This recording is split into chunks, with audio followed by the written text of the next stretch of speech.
Bible గ్రంథంలో నుంచి కొన్ని మాటలు మనం నేర్చుకోవడానికి ఒకసారి ప్రయాసపడదాము. మనందరికీ తెలిసినటువంటి చాలా అందరికీ అర్థమైనటువంటిది సామెతల గ్రంథం. సామెతల గ్రంథం తెలియనటువంటి వారు ఉండరు. సామెతలలో మరి 26వ అధ్యాయంలో కొన్ని వచనాలు ధ్యానించుకుందాం. సామెతల గ్రంథంలో మొత్తం 28 వచనాలు ఉన్నాయండి. వాటిలో 1వ వచనం నుంచి 12వ వచనం గురించి 1 నుండి 12 వరకు సామెతలు 26, 1 నుండి 12 వరకు మూర్ఖుల గురించి ఈయన సల్మాన్ మహారాజ్ గారు వివరిస్తారు.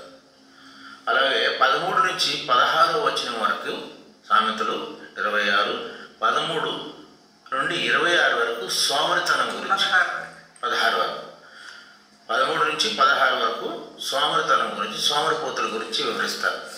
అలాగే 17 నుంచి 22 వరకు కొండిగాళ్ళ గురించి, 23 నుంచి 28 వరకు వేషధారుల గురించి, కపటదారుల గురించి, హిపోక్రెట్స్ గురించి వివరిస్తారు. ఈ చాలా వివరంగాను మన సల్మాన్ మహారాజ్ గారు మనకు వివరించి ఇచ్చారు. ఎంతో లోతైన అనుభవంతో ఆయన చెప్పినటువంటి మాటలు ఇవి. వీటిలోనూ ఒక మధ్యలో ఉన్నటువంటిది మనం ధ్యానం చేసుకున్నాం. సోమరితనం యొక్క శాపం, ద కర్స్ ఆఫ్ లేజినెస్. సోమరులుగా ఉన్నటువంటి వారికి ఎలాంటి ఆపదలు వస్తాయి, ఎలాంటి ఇబ్బందులు వస్తాయి, దాని గురించి మన అనుభవపూర్వకంగా చెప్పినటువంటి మాటలు కొన్ని మనం చూద్దాం. ఇక్కడ సోమరితనం నిర్వచనం ఏంటి అంటే, పని చేయను అనే తలంపు, ఆలోచన, పని చేయాలని ఒక పని మీద ఉండాలని ఆలోచన లేకుండా ఉండుటే సోమరితనం. ఏ పని చేయకుండాను, ఏమి చేయకుండాను, ఏమి సంపాదన లేకుండాను కూర్చుని ఉండటం, ఆ తలంపే లేకుండా ఉండటం, పని చేయాలనే తలంపు లేకుండా ఉండటమే సోమరితనానికి మనం నిర్వచనం చెప్పుకోవచ్చు. ఈ యొక్క సోమరితనం, బద్ధకము, పని చేయనిటువంటి తత్వము, ఇలాంటివి ఉంటే మనకు తెలుసు. ఇందులో చాలా క్లియర్గా మంచి చురకలు పెట్టినట్టుగానే వాక్యాలు ఉంటాయి. చెంపదెబ్బ కొట్టినట్టుగానే ఎంతో వివరణగా వివరించినటువంటి ఈ యొక్క గ్రంథంలో మనం కొన్ని వచనాలు చూసుకుందాం. హెన్రీ వార్డ్స్ అనే ఒక టీచరు ఒకసారి ఆయన క్లాస్లో ఉన్నప్పుడు ఒక స్టూడెంట్ అతన్ని అడిగాడట, సార్ మరి ఈ ప్రపంచంలో అతి సులువైనది, అతి ఈజీగా ఉన్నటువంటి జాబ్ ఏదో నాకు చెప్పండి, అది నేను చేసుకుంటాను సార్, నాకు అది కావాలని అడిగాట. అయ్యా, నీ సోమరితనం చూస్తుంటే నువ్వు ఏమి ఒక అకౌంటెంట్ కానీ, ఒక ఆడిటర్ కానీ, ఒక యాక్టర్ కానీ, ఒక ప్రీచర్ కానీ, ఒక పాస్టర్ కానీ, మరి ఏమి గవర్నమెంట్ జాబ్ కానీ, లేదా కనీసం వ్యవసాయం కూడా చేసేటువంటి స్తోమత నీకు లేదు. ఇవన్నీ కూడా కష్టతరమైనటువంటివి మరి పనులు. మీరు ఏం కావాలి, ఇలాంటివి ఏమి కాకుండా సులువైనవి కావాలి. కాబట్టి ఈ ప్రపంచంలో ఏ జాబు లేదు, ఒకే ఒక్క జాబ్ ఉన్నది. నువ్వు సమాధిలోకి వెళ్ళిన తర్వాత అక్కడే నీకు సులువుగా ఉంటుంది, అక్కడే నీకు శాంతి, అక్కడే నీకు ఈజీగా ఉంటుంది, జాబ్ ఉంటుందని చెప్పాడు. అది ఆ స్టూడెంట్ చెప్పింది. ఆ యొక్క సామెత కానీ, ఆ యొక్క ఇది కానీ లోకమంతా ఫేమస్ అయింది. ఎవరు ఏమి చేయకుండా ఉండాలంటే కుదరదు, ఏదో ఒక పని చేయాలి. అటు మాటల గురించి మనము కొన్ని నేర్చుకున్నాం. ఇక ఈ యొక్క లేజినెస్, స్లాత్ఫుల్నెస్ అంటారు, స్లగర్డ్ అంటారు, లేజీ అంటారు. ఇలాంటి స్లగర్డ్ పీపుల్ మరి సంఘంలో ఉంటే సంఘానికి ఒక శాపం, ప్రపంచంలో ఉంటే ప్రపంచకే ఒక నష్టం. ఏదైనా కుటుంబం ఒక ఉన్నారనుకో, ఆ కుటుంబంకే ఒక మరి శాపం లాంటిది అనమాట. లేజినెస్ గురించి ఈ మహారాజ్ అనేటువంటి సల్మాన్ గారు చాలా విధంగా చాలా నీట్గా రాశాడు. ఎంత బాగానంటే మరి ఈ రోజుల్లో మనం పేరెంట్స్ కానీ ఇక్కడ చూడండి, ఒక పేరెంటింగ్, గుడ్ పేరెంటింగ్ అనేది లేకపోతే కొంతమంది పిల్లలు ఏం చేస్తారంటే చిల్డ్రన్ని వాళ్ళు చిన్నప్పటి నుంచే నువ్వు ఇది చేయొద్దు, కష్టపడద్దు, ఏం బాధ్యత ఇవ్వరు, ఏం క్రమశిక్షణ ఇవ్వరు, ఏం మంచి మాటలు నేర్చుకోవాలని కానీ, కష్టపడాలని కానీ, గ్రౌండ్కి వెళ్ళి ఆడుకోవాలని కానీ ఉండదు. నువ్వు హాయిగా కూర్చో, ఇదిగో ల్యాప్టాప్ తీసుకో, దీంతో అన్నీ నువ్వు సాధించవచ్చు అని కూర్చోబెడతావు. సరైన పేరెంటింగ్ అనేది లేకపోతే, సరైనటువంటి క్రమశిక్షణ అనేది లేకపోతే పిల్లలు కూడా వారి తల్లిదండ్రులే కారణం అవుతారు వాళ్ళకి మనం నాశనాన్ని చేయడానికి. ఈ యొక్క స్లగర్డ్నెస్, లేజినెస్ అనేది ఎంత భయంకరమైందంటే, అది కానీ మనకు ఉంటే మనము చివరికి నాశనానికి, చివరికి ఒక మంచి వ్యక్తి అంటారు కదా, ఈ యొక్క లేజినెస్ గురించి movement without mobility, without march, కదలిక లేకుండా ఉండటము, మరి వితౌట్ మొబిలిటీ అండ్ మార్చ్, అది లేకపోతే ఈ యొక్క సోమర్తనానికి దారితీస్తుంది. లేజినెస్ అనేది ఒక పెద్ద curse to the society, curse to the church. అలాంటి లేజినెస్ మన మధ్య ఉంటే మనం సరి చేసుకోవాలి. మనకి చాలా నీట్గా ఇశ్రాయేల్ స్త్రీలు చురుకైన వారని కూడా ఉంటుంది. ఇదే సామెతల గ్రంథంలో చాలా వివరంగా వివరించి చెప్తారు. మనం ఒకసారి దీని సోమర్తనం గురించి, ఆ సోమర్తనము ఉండటం వల్ల మనకి ఎలాంటి నాశనానికి, పతనానికి, దరిద్రానికి, నరకానికి దారితీస్తుంది. ఇది ఒక శాపము, ఒక పాపం అంటున్నారు సామెతల గ్రంథం.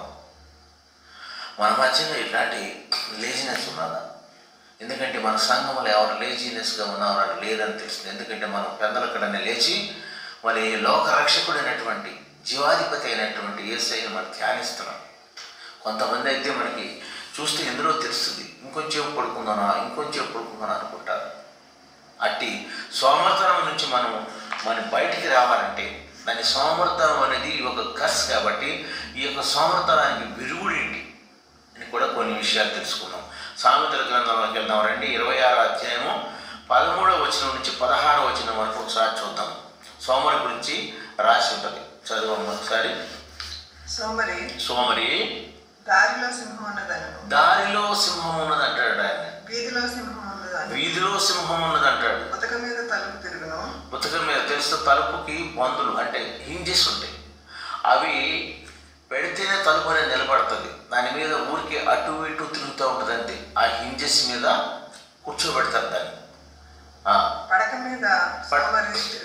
పడక మీద ఎట్లాంటి లెఫ్ట్ సైడ్ నుంచి రైట్ సైడ్ నుంచి ఈ never wants to get up from the bed.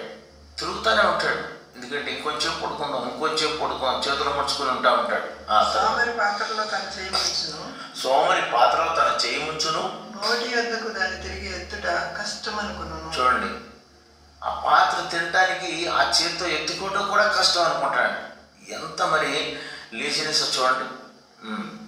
హేతువులు చూపగల 7 కంటే సోమరి తన దృష్టికి తానే జ్ఞాని అనుకున్నాడు. చూడండి ఎంత గర్వం. జ్ఞానులు 7 కన్నా కూడాను హేతువులు చూపించేటువంటి జ్ఞానులు కానీ ఈయనే గొప్పవాడని ఆ గర్వాన్ని నాశనాన్ని దారితీస్తుంది.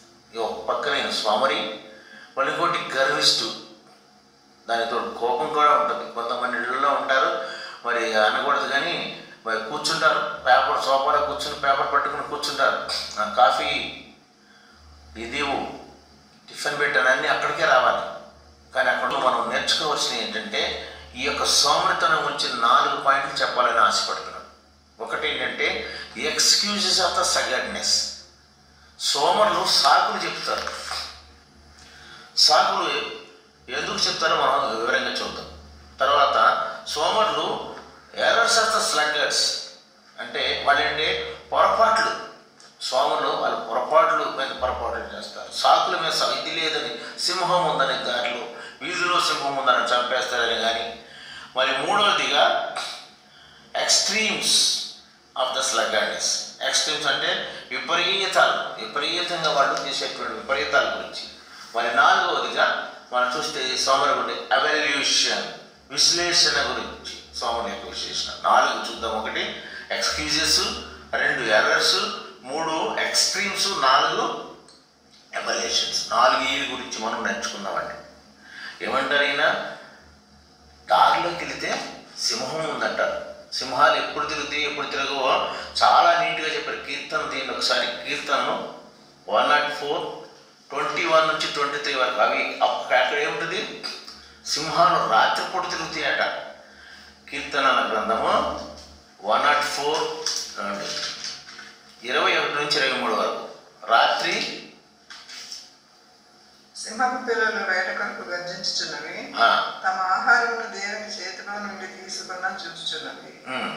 సూర్యుడు ఉదయింపగానే అవి మరలిపోయి తమ గుహలలో పండుకొని. చూడండి, ఇక్కడ సూర్యుడు ఉదయించగానే అవన్నీ వెళ్ళిపోయి తన గుహలోకి వెళ్ళి పడుకుంటాడు. ఇక్కడ సోమవారం ఏమంటున్నాడు? ఇక్కడ బయట మరి పగటి వేళ పనికి వెళ్ళమంటే బయట సింహం ఉన్నదేమో, నన్ను తినేస్తుందేమో, యాక్సిడెంట్లు జరుగుతాయేమో, నేను చనిపోతానేమో, అమ్మో నేను బయటికి వెళ్తే ఎట్లాగా, మరి పిడుగు పడుతుందేమో నా మీద, ఎన్ని సాకులు చెప్తాడు. ఈ సాకులు ఎక్స్క్యూజెస్ చెప్తా ఉంటాడు స్లగర్డ్. Excuse of స్లగర్డ్నెస్. ఆ సాకులు చెప్పే గుణం లేకుండా చూసుకోవాలి మనం. బయటికి వెళ్ళమంటే ఏమైనా తీసుకురామంటే, బైక్ వేసుకెళ్ళమంటే యాక్సిడెంట్ అయి చనిపోతే, కారు వేసుకెళ్తే ఏమైనా గుద్దేస్తే నన్ను, మరి వర్షం వచ్చి వరదలు వచ్చి మునిగిపోతే, ఇక్కడ చూడండి పగటి వేళ వెళ్ళమంటే సింహాలు ఉంటాయి అన్నాడు. కీర్తనలో ఏం చెప్తున్నాడు? వాటి ఆహారం గురించి అవి రాత్రి వెతుకుతూ ఉంటాయి, పగలు వాటి గుహలోకి వెళ్ళి ఉంటాయి. కానీ ఈయన చెప్పేది ఏంటంటే అన్ని సాకులు చెప్తూ ఉంటాడు. పని దొంగలు అంటారు చూసారా మీరు? పని దొంగలు అంటారు. అలాంటి మరి పని దొంగతనం ఉంటే మనకి ఏంటంటే మనకే నాశనం, పతనం, నరకానికి వెళ్తాం. ఇది ఒక పాపము, శాపం అంటున్నాడు సామెతల గ్రంథం.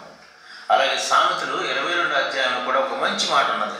సామెతలు 22:13 కూడాను ఈ స్లగర్డ్నెస్ గురించి.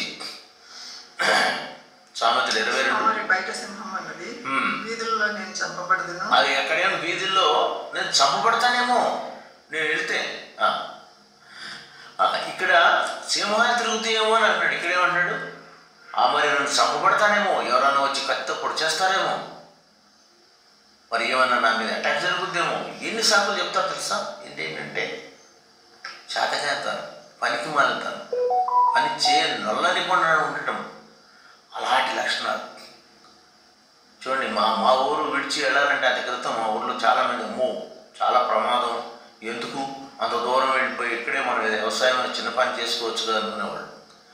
ఊరు విడిచి ఇంకొకరు అంటారుగా నేల విడిచి సాగు చేయమంటారు. మగవాడు ఎప్పుడు కూడా ఇంట్లో కూర్చొని ఉండకూడదు, బయటికి వెళ్ళి ఏదో విధంగా సంపాదన చేయాలి. అమెరికాలో అయితే ఈ పని లేకపోతే రిక్షా దొక్కినా సరే, పెట్రోల్ బంకులో మరి పెట్రోల్ పోసినా సరే సాయంత్రానికి కొంత సంపాదించుకుని తీసుకుని వెళ్తారు. కష్టజీవులుగా ఉండాలి, కష్టపడాలి. మనం ఫలితం గురించి ఎదురు చేయకూడదు. ప్రార్థన చేయమంటే కూడా ఆయన ప్రార్థన చేయడు. అమ్మో నేను మోకాళ్ళు వేస్తే నా మోకాళ్ళు పోతే, మా చెప్పలు అరిగిపోతే. ఇక్కడ చూడండి, మరి సామెతల గ్రంథం, సింహాలుంటే నన్ను తినేస్తే, నన్ను అటాక్ చేస్తే ఎంత మరి ఎక్స్క్యూజ్ చెప్తాడు. అలాంటి మరి ఎక్స్క్యూజెస్ మన జీవితంలో ఉండకూడదు. మన పిల్లలకి కూడా మనము కష్టపడే స్వభావం, క్రమశిక్షణ, ప్రార్థన నేర్పాలి. ప్రార్థించండి, వాక్యం చదవండి. ఆయన స్వజీవ చరిత్ర, ఆయనే ఒక పెద్ద ఎగ్జాంపుల్. వాళ్ళ తండ్రి గారు మంచి కలెక్టర్, తాతగారు తహసీల్దార్ అయితే గారాభంగా పెరుగుతాడు. సరైన పేరెంటింగ్ లేకపోతే తాత అమ్మమ్మ దగ్గర పెడతారు. వాడికి వెళ్ళినప్పుడు కంప్లీట్గా స్పాయిల్ అయిపోతారు. అలాంటి వ్యక్తి చివరికి ఒక గొప్ప రైటర్గాను, ఒక గొప్ప కవిగాను తయారవుతారు. ఎందుకంటే తర్వాత ఆయన క్రమశిక్షణలో పెట్టబడి బాధ్యత తెలుసుకుని తర్వాత తండ్రి చేతి కింద వస్తాడు. తండ్రి చేతి కింద చూడండి, ఒక వాక్యం ఉంటుంది, బెత్తము వాడని వాడు తన పిల్లలకు విరుద్ధేవుడు. బెత్తం వాడవలసినప్పుడు బెత్తం వాడాలి, గద్దించాల్సి వచ్చినప్పుడు గద్దించాలి. అట్లాగే ఈ సాకులు చెప్పకుండా ఉన్నట్లుగానే వాళ్ళ పిల్లల్ని మనం పెంచాలి. అలాంటి మనకి నాకు ఒక ఎగ్జాంపుల్ గుర్తొస్తుంది. మీకు తెలుసో లేదు, ఈ పనులు చేసేటప్పుడు రైతులు అరుగు మీద ఒక విలేజ్లో కూర్చుని ఉంటారు.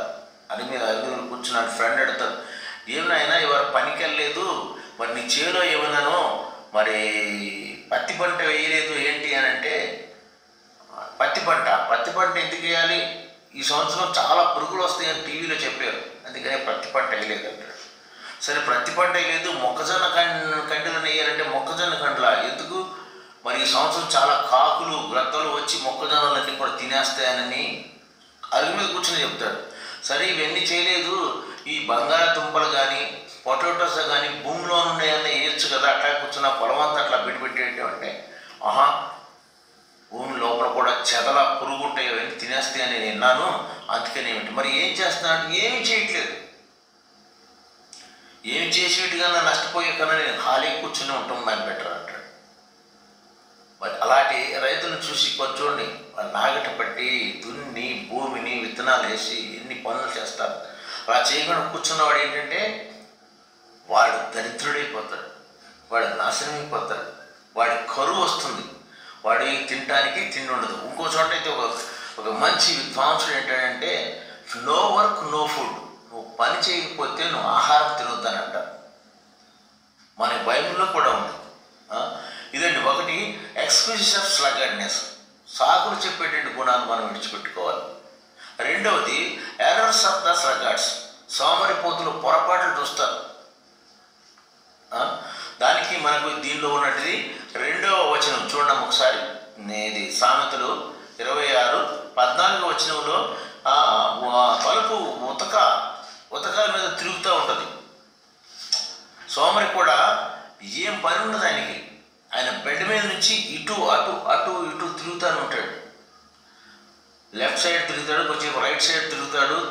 ఆయనకి ఏంటంటే ఏదో ఒకటి పొరపాట్లు చేయాలి, ఏదో ఒకటి మనకి సాకులు చెప్పినట్టుగానే ఇవి మనం చెప్తూ ఉండాలి. అందుకని ఇతను ఏం చేస్తాడంటే always he rolls from the left side to right side on the bed, he never try to get up from the bed. దాని మీద లేవడానికి చాలా ఇబ్బంది పడిపోతారు, చాలా కష్టపడిపోతారు, చాలా మరి ఏవో ఒకటి మరి మాటలు చెప్పడం, సాకులు చెప్పడం, ఇంకొంచెం పడుకుందానని. ఇక సోమరి చేతులంట పని చేయనలో అంటాం, పని చేయడానికి ముందుకు రావు. ఇందాక చూసాం కదా, ఆ కప్పులో ఉన్న అన్నాన్ని తీసుకుంటా కూడా ఆయన చేయలేపడానికి కూడా ఆయన సాకులు చెప్తాడు. ఆయన ఏదో ఎర్రలు చెప్తూ ఉంటాడు, ఏదోటి మనకి చూపిస్తూ ఉంటాడు, ఇది చేయలేదు అది చేయలేదు, ఎదుటోళ్ళ మీద మరి దూషిస్తూ ఉంటాడు. ఒకసారి చూడండి సామెతలు 21:25 ఏముందో. సామెతల గ్రంథము 21వ అధ్యాయము 25వ వచనంలో సోమరి గురించి చెప్తా ఉంటాడు, సోమరి చేతుల గురించి. సోమరి వాని చేతులు పని చేయనప్పుడు వాని ఇచ్చని చంపును. అది చూడండి, సోమరి వారి చేతులు పని చేయాలని ఆలోచించమంట, వాడి ఆలోచనే వాళ్ళు చంపుతూ ఉంటారు. మనం అనుకున్నాం కదా, ఈ సోమరితనం ఒక శాపం, సోమరితనం ఒక దరిద్రాన్ని దారితీస్తుంది, నరకాన్ని తీసుకెళ్తాం. ఇది ఒక పాపం లాంటిది. మనం అనుకుంటాం ఈ సోమరి చేతులు అంట పని చేయనల్లో అంటాం. ఇప్పుడు కొంతమంది స్టైల్ ఎలాంటి స్టైల్ అంటే చాలా స్టైల్గా ఉండాలనుకుంటారు. దీనికి మన సాఫ్ట్వేర్ ఇంజనీర్ చూడండి, వాళ్ళు అక్కడ కూర్చుని ఉంటారు, వెళ్ళిపోయి 8 గంటలుగా 14 గంటలుగా కూర్చునే ఉంటారు. ఇంకాను ఇప్పుడు అందుకని కొన్ని సాఫ్ట్వేర్ కంపెనీలు ఏం పెట్టారంటే వాటర్ అనేది టేబుల్ మీద బాటిల్లో పెట్టుకొని ఒక కార్నర్లో పెట్టారు. కనీసం వాటర్ తాగట కన్నా వాళ్ళు మినిమం ఎక్సర్సైజ్ చేయాలి, మినిమం లెగనన్నా లెగాలి. కొంతమంది కూర్చునే ఉంటారు, ఏమి పని చేయడం వాళ్ళ చేతులు. నువ్వు పని చేస్తే ఏమైనా జరిగితే, పని చేస్తే ఏమైనా తప్పులు జరిగితే, పని చేయవాడికి తప్పులు అనేవి జరుగుతుంటాయి. తప్పుల నుంచి సరిదిద్దుకునే వాళ్ళు ఎంతగానో పైకి వస్తారు. మనము చాలా విధాలుగా చూడండి, మనం చెప్పాలంటే ఇంకొక ఎగ్జాంపుల్ గుర్తొస్తుంది. మనం పార్కులోకి వెళ్ళినప్పుడు చూడండి, డీర్స్ ఉంటాయి కదా, జింకలు, వాటికి స్వయంగా ఆహారం తీసుకోవాలని పరిగెట్టాలని ఎంత ఫాస్ట్ పరిగెత్తి పార్కులో ఉన్న జింకల్ని చూసారా మీరు? ఎంత మందబుద్ధి గలవా అయిపోయి సోమర్లు అయిపోతాయి. ఎందుకంటే మనం వెళ్ళి వాటికి బిస్కెట్లు ఇంకేమన్నాను పార్కులో అందిస్తూ ఉంటాయి. తిని హాయిగాను పరిగెట్టి ఆహారం సంపాదించుకోకుండా అయిపోతుంది. అందుకని పార్కులో బోర్డు పెడతారు, డోంట్ ఫీడ్ ద యానిమల్స్కి ఏమి ఆహారం వేయొద్దంట. అవి న్యాచురల్గాను అవి వెళ్ళి వాటి ఆహారాన్ని వాటి ఎత్తుక్కోవాలి. చీమలు చూడండి, వాటి ఆహారం వాటి ఎత్తుక్కోవు. ఎంత చక్కగా ఉంటే 6 నెలలకు తరబడినటువంటి గ్లాసు కూడబెట్టుకుంటే వాటికి నాయకుడు ఉన్నాడా, మిడతలకి ఏమన్నా లీడర్ ఉన్నాడా అని పనిచేస్తాయి. ఎంత బరువు ఎత్తాయి అంటే చీమలు వాటికన్నా 10 రెట్లు బరువును ఎత్తుకుని వెళ్తాయంట. చూడండి ఎంతమంది. మన సోమరు ఎలా ఉంటాడు, తన కప్పులో ఉన్నటువంటి ఆహారం తీసుకుంటే చేయలేపలేడు. అలాంటి కాకుండా మనము ఒక మెడుపు కలిగి ఉండాలి. ఈ సామెతల గ్రంథంలో అన్నీ కూడా ఉన్నటువంటి అధ్యాయాలన్నింటిలో కూడా సోమరుల గురించి, కొండిగాళ్ళ గురించి, మూర్ఖుల గురించి, ఎంతగానో వేషధారణ గురించి చక్కగా వివరించారు. మనం దయచేసి ఈ సామెతల గ్రంథం తరువుగా చేస్తే, కొంతమంది అయితే పిల్లలు వెళ్ళేటప్పుడు సామెతల గ్రంథంలో వీడంత తారీఖు 30 అయితే ఆ వాక్యం చదువు, ఫస్ట్ తారీఖు ఈ వాక్యం ఇస్తాను. కనీసం ఆ విధంగా మన సామెతల గ్రంథంలో ఉన్నటువంటి వచనాలందరూ కూడా అందరూ పఠిస్తూ ఉంటారు. ఇంకా ముందుకెళ్తే సామెతల 6వ అధ్యాయం ఒకసారి చూడండి. సామెతల 6వ అధ్యాయము 6 నుంచి 9 వరకు, 9 నుంచి 11 వరకు. దీంట్లో కూడా మన సోమరుల గురించి ఎంతోగానో క్లియర్గా ఎక్స్ప్లెయిన్ చేస్తారు. సామెతల గ్రంథం 6వ అధ్యాయము 6 నుంచి సోమరి చూడండి ఎంత చక్కగా. ఇప్పుడే అనుకున్నాం కదా, చీముల వద్దకు వెళ్ళము, వాటి నడతను కనిపెట్టి జ్ఞానము తెచ్చుకోండి. వాటికి న్యాయాధిపతి, సైన్యాధిపతి ఎవరు లేరు లేకున్నాను, అధిపతి లేకున్నాను. ఎప్పుడండి? వేసవికాలం ముందు ఆహారం సిద్ధం. ఎందుకంటే వర్షాకాలం వస్తే వర్షంలో తడిచిపోతాయి, పాడైపోతాయి, కొట్టుకుపోతాయి. కాబట్టి వాటి గూళ్ళు పెట్టి గూళ్ళు దాచుకుంటాయి అవి. తర్వాత చూడండి, కోతకాలమందు ధాన్యం కూర్చుకోను. స్వామరి ఎందాక పడుకును, ఎప్పుడు నిద్ర లేచేది, ఇంకా కొంచెం నిద్రించదనని, ఇంకా కొంచెం కునికిదనని, కొంచెం సేపు చేతులు ముడుచుకుందనని నువ్వు అనుకోవచ్చు. అందుచేత దోపిడిగాడు వచ్చినట్లుగాను దరిద్రం లేమిని వద్దకు వస్తుంది. చూడండి, దోపిడిదారుడు, ఆయుధాలు ధరించిన వాడు వచ్చి నేను దోచుకున్నట్టుగాను వస్తాయి. అందుకని నువ్వు వెనుకోగా ఉండు, నిద్రపోతూ దరిద్రుడు అవుతాడు, నిద్రపోతూ సోమరి అవుతాడు, నిద్రపోతూ పనికి మాలినవాడు అవుతాడు. వాడు పాతాళం పనికి మాలినవాడు పడిపోతాడు. అందుకని నిద్ర నుంచి మెలుకోమంటాడు. మీకు అందరికి తెలిసిన విషయమే, బాబాసాహెబ్ డాక్టర్ అంబేద్కర్ గారు చాలా వరకు నిద్రపోయేవాడు గారు.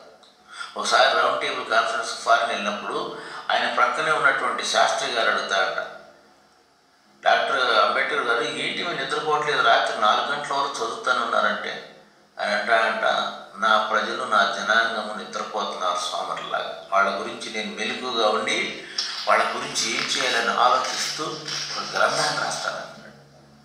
ఈనాడు మన రాజ్యాంగాన్ని రాసి, రాజ్యాంగంలో ఉన్నటువంటి అనేకమైన ఆర్టికల్స్, షెడ్యూల్స్ రాసి మరి అందరికి అందించిన మహానుభావుడు. ఆయన నిద్రపోయినటువంటి గంటలు చాలా తక్కువ. ఎందుకంటే నిద్రపోతే జీవితం అనేది చాలా విలువైనది. మానవ జీవితం ఏదో చేయాలి, ప్రజలు ఏదో చేయాలి. ఇప్పుడు చూడండి, ఆయన ఎంతగానో మరి అందరూ కొనియాడుతున్నాడు, ఎంతగానో మరి ఆదరిస్తున్నారు. మరి అలాగే మనం ఎంతసేపు నిద్రపోతాం, నిద్రపోవాలి. ఆ నిద్రను విడిచేసి మనం వెళ్ళాలి. అలాగే సామెతలు 19:24లో కూడాను ఒకటి మంచి మాట ఉంటుంది చూడండి. సామెతలు 19వ అధ్యాయము 24 వచనంలో ఏముంటుందమ్మా? సోమరి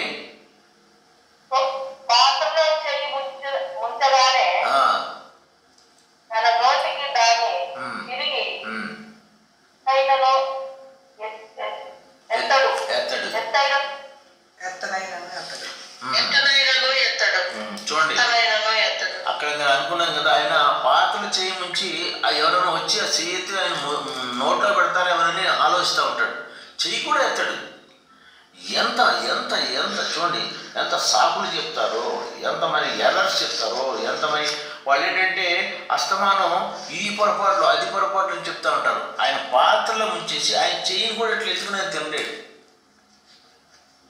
చూడండి, మన పిల్లలకి ఈ రోజున నేర్పించాలి, వాళ్ళు చురుకుగా ఉండాలని. అనేకమైనటువంటి ఈనాడు మనం చదువు ఒకటే కాదండి, వాళ్ళకి గేమ్స్, స్పోర్ట్స్ అన్నీ కూడా నేర్పించాలి, క్రమశిక్షణ నేర్పించాలి. ప్రతిరోజు ఉదయం బైబిల్ చదివి ప్రార్థన చేసుకోవడం నేర్పించాలి. ఒకప్పుడు కూడా చదువుకుని ఇంజనీరింగ్, డాక్టర్ చదువుతున్నదే అనుకున్నాం. ఇప్పుడు చూడండి, పివి సింధు కానీ ఎంతమంది వాళ్ళు గోల్డ్ మెడల్స్ తెచ్చేసి వాళ్ళు మరి ప్రధానమంత్రి, ముఖ్యమంత్రులు వాళ్ళని పిలిచి వాళ్ళకి మరి కోట్ల రూపాయలు ఇచ్చి సన్మానం చేస్తున్నారు. ఏదొక రంగంలో, మీకు ఇష్టమైన రంగంలో.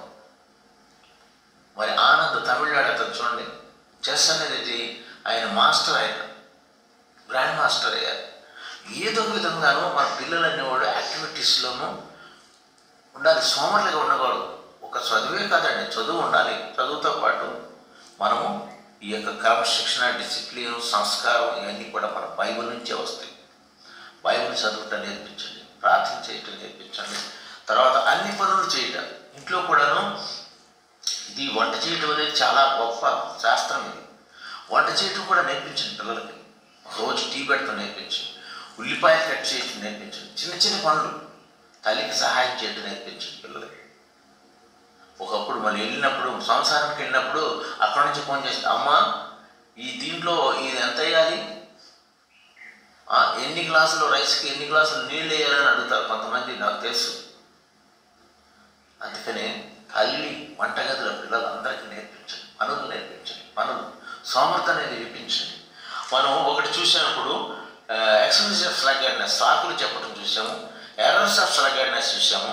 మూడవదిగా చూస్తాం, మూడవదిగాను ఎక్స్ట్రీమ్స్ ఆఫ్ స్లగర్డ్నెస్. దీనికి మనం ఒక్కసారి ముందుకెళ్ళి చూస్తే జాన్ 6:35-36 ఒకసారి చూడము. యోహాను 6వ అధ్యాయము 35-36 వచనాల్లో ఈ యొక్క విపరీతాల గురించి చక్కగా రాసి మనకిచ్చారు.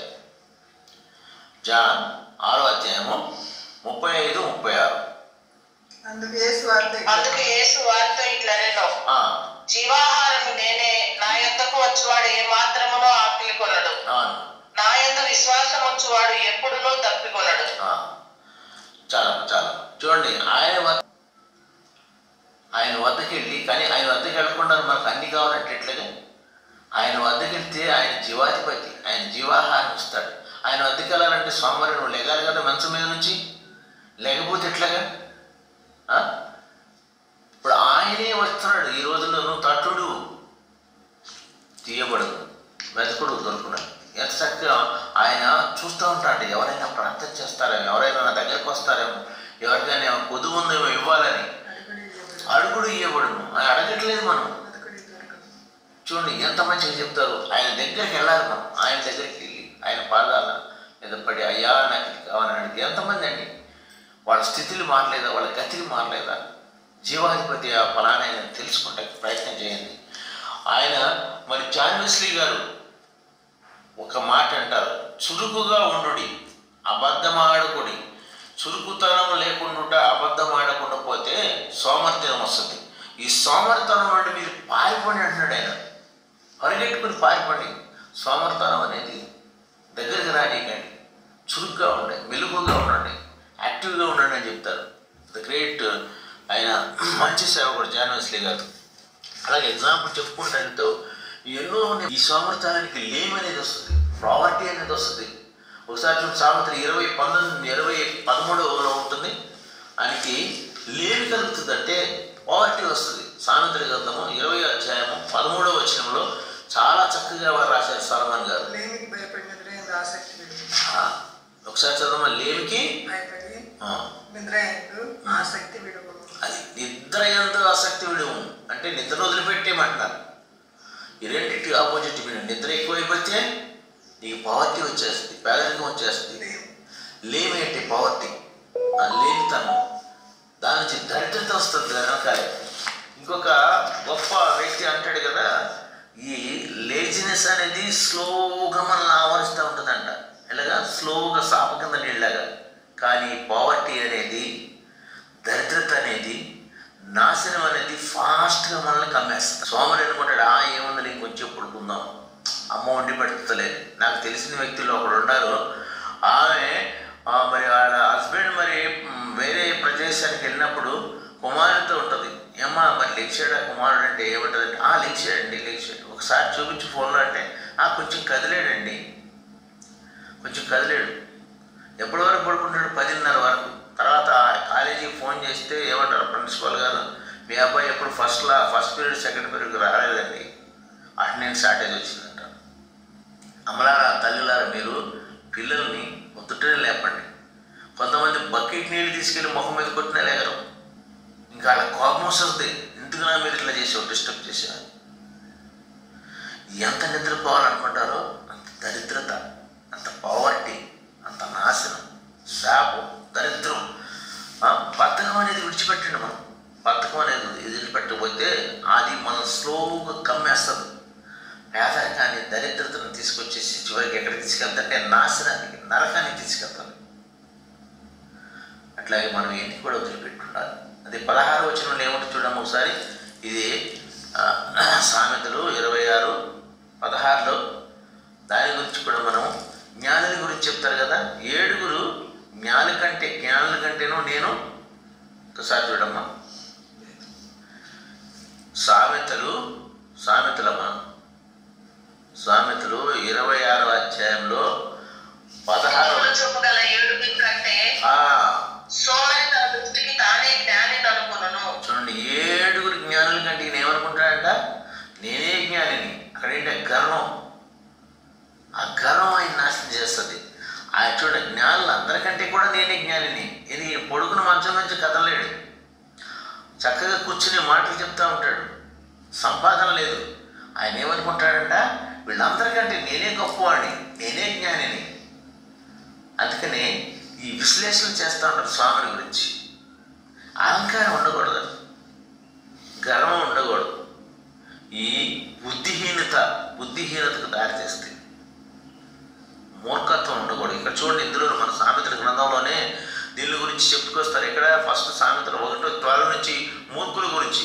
ఆ మూర్ఖులకి తర్వాత 13-16 నుంచి సోమరులకి, వీళ్ళకి మంచి రిలేషన్ ఉంది. మూర్ఖులకి సోమరులకి గర్వము, అహంకారం ఎక్కువ. దాని నుంచి 17-22 వరకు ఏముంటుంది, కొండిగాళ్ళ గురించి చెప్తారు.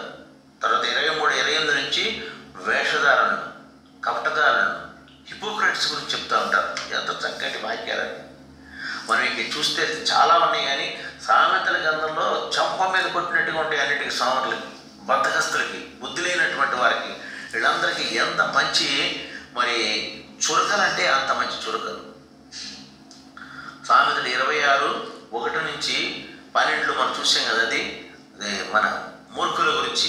అదేవిధంగా ఒక తండ్రి వాళ్ళిద్దరి కొడుకులకి ఒక పని ఇచ్చేస్తాడంట.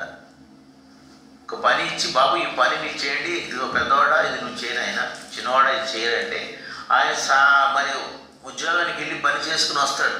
వచ్చిన తర్వాత అడుగుతాడు, ఏనైనా మీ పెద్దవాడ మరి ఎంతవరకు వచ్చిందని నీ పని అంటే, డాడీ నేనేం చేయలేకపోయాను, నాకు కుదరలేదని సాకు చెప్తాడు.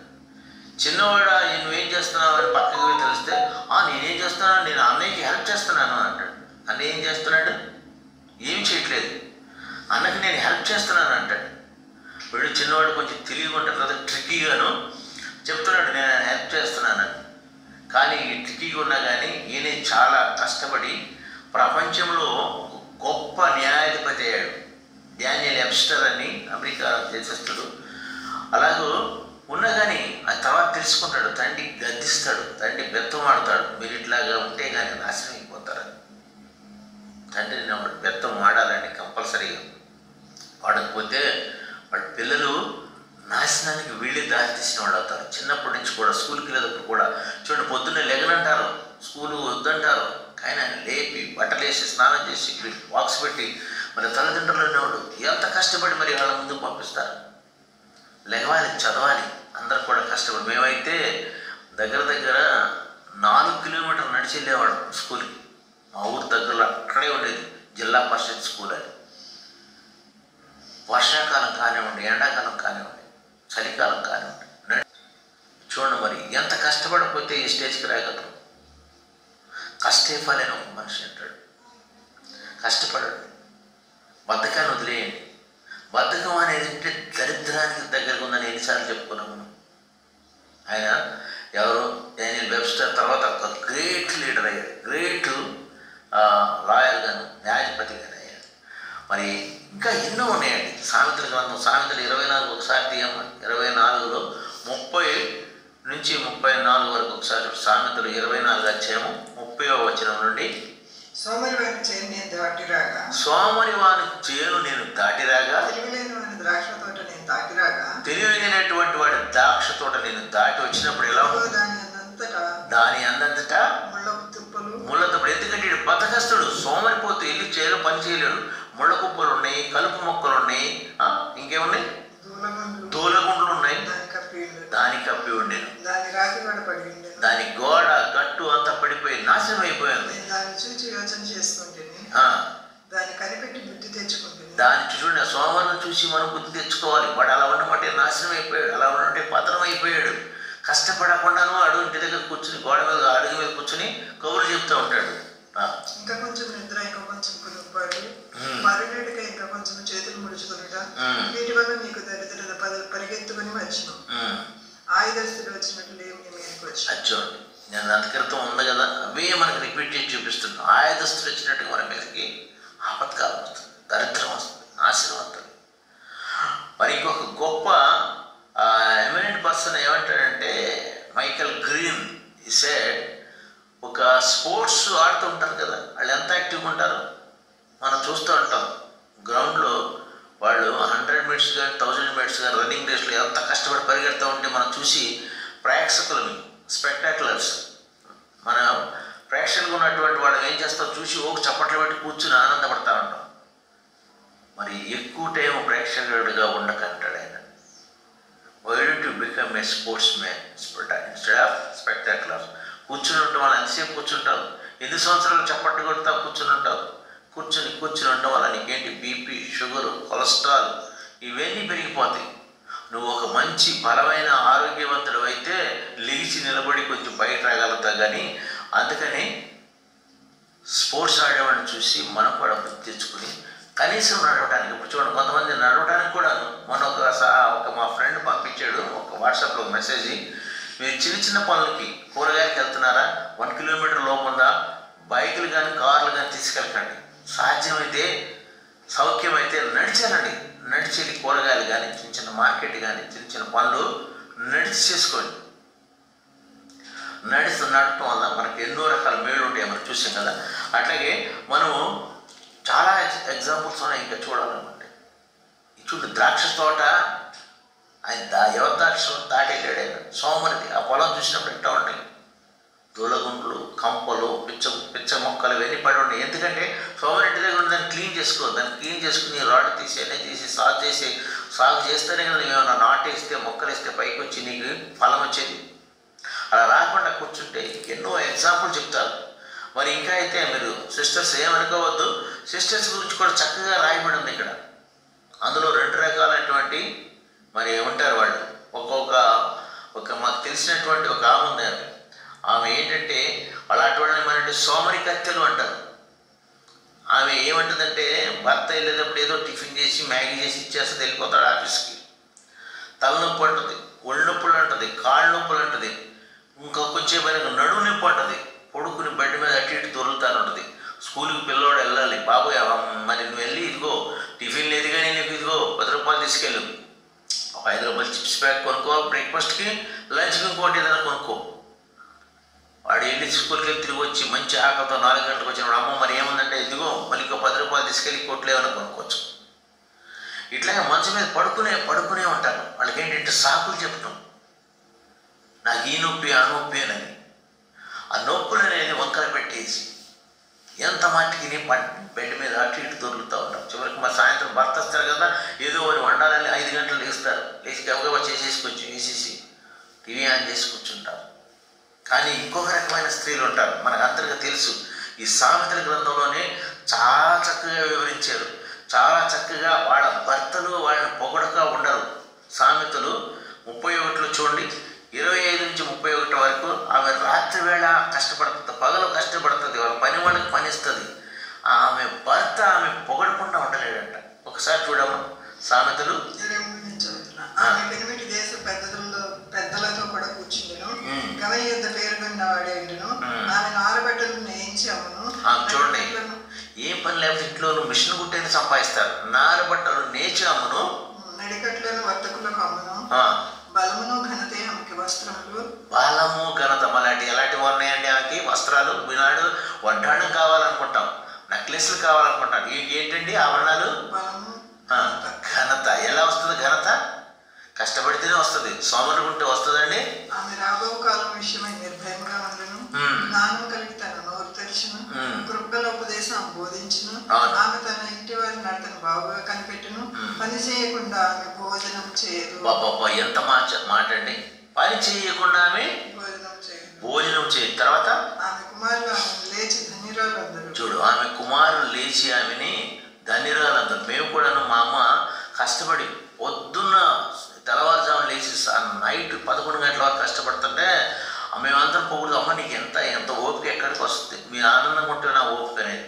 నీకు ఎప్పుడు రెస్ట్ అంటే ఎప్పుడు రెస్టా, నాకు నన్ను సమాధిలో పెట్టినప్పుడే, నన్ను అది శ్మశానంలో పెట్టినప్పుడే నాకు రెస్ట్. నాకు ఇప్పుడు ఇక్కడ నాకు రెస్ట్ అనేది లేదంటుండే. అందుకని తన కుమార్తెలు ఆమెని పొగుడుతూ ఉంటారు. ఇంకా తర్వాత చాలా మంది కుమార్తెలు పతివ్రత ధర్మం అనుసరించున్నారు, కానీ వారందరినీ మించిన దానివని ఆమె పెనిమిటే ఆమెను పొగడు. చూడండి, భర్త పొగడటువంటి మాట్లాడండి, ఆమె పెనిమిటే ఆమెను పొగుడుతాడంట. ఎందుకంటే ఆమె నిజాయితీ, ఆమె నీతి, ఆమె పవిత్రత, కష్టపడే విధానం, ఆ సంసారం అంతా దిద్దుకుంటుంది. ఇంట్లో ఎవరు ఎలా ఉన్నారో అన్నీ తెలుసు ఆమెకి. మరి ఇంకో కొంచెం ముందుకు వెళ్తే స్త్రీలు చురుకైన వారు అంటారు, తెలివి గల వాళ్ళు అంటారు. అందమాస్కరం, సౌందర్యం వ్యర్థం, యెహోవా భయభక్తులు కలిగిన స్త్రీ కొనియాడబట్టి చేసిన పనిని బట్టి అట్టి దానికి ప్రతిఫలం ఏదగు.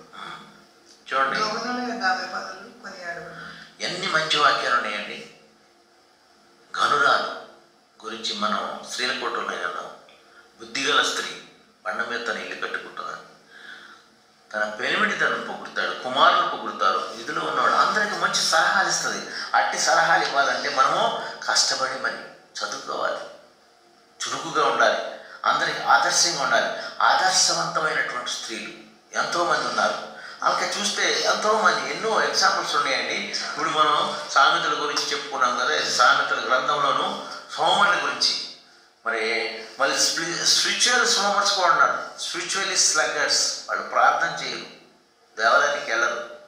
ఈ దేవాలయం అంటే ఆ దేవాలయం ఏదో సాకులు చెప్తారు. ఇక్కడ గొడవలు చదువుతున్నాయి, అక్కడ ఇది ఉంది, అక్కడ ఏసీ లేదు, ఇక్కడ ఏసీ ఉంది, ఇక్కడ కారు పార్కింగ్ లేదని.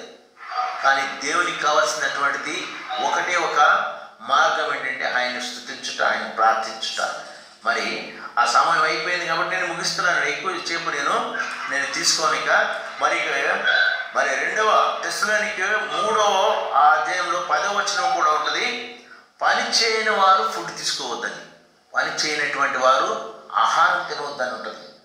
ఇంకా మనం చూస్తే ఎన్నో ఎగ్జాంపుల్స్ ఉన్నాయి. ఆ ఎగ్జాంపుల్స్ అని చూస్తే కాదు, కానీ ఇప్పుడు మనం ఏం చూసాము, సోమరితనానికి శాపము. అలాగే సోమరితనం పోవాలంటే క్యూర్ ఫర్ లేజినెస్. ఆ లేజినెస్ పోవాలంటే కూడా ఒక మంచి ఇది ఉంది. పోవాలంటే ఒకటే మార్గం, అదే మార్గం యేసు మార్గం. Jesus blood, Jesus words, Jesus ways. ఆయన అనుసరించండి, ఆయన్ని మరి సేవించండి. ఎవరైతే నీ పూర్ణ విషయంతోనూ, నీ పూర్ణ ఆత్మతోనూ, నీ పూర్ణ బలముతోనూ నీవు ఆయన సేవిస్తావో అప్పుడు ఆయన తప్పకుండా మిమ్మల్ని ఆశీర్వదిస్తాడు. ఇదేనండి క్యూర్ ఫర్ లేజినెస్. మీ లేజినెస్కి విరుగుడు, లేజినెస్కి మరి మందు ఏంటంటే నీ పూర్ణ మనసుతోనూ, నీ పూర్ణ మనసుతోనూ, ఆత్మతోనూ, బుద్ధితోనూ ఆయనను ఆజ్ఞలను గైకొనడు. ఆయన ఆజ్ఞలను గైకుందాం, మనం ఆయన అనుసరిద్దామా, లేజినెస్ని వదిలిపెడదామా? ఈ వాక్యం విన్న మీ అందరికీ మరి మరొకసారి ధన్యవాదాలు.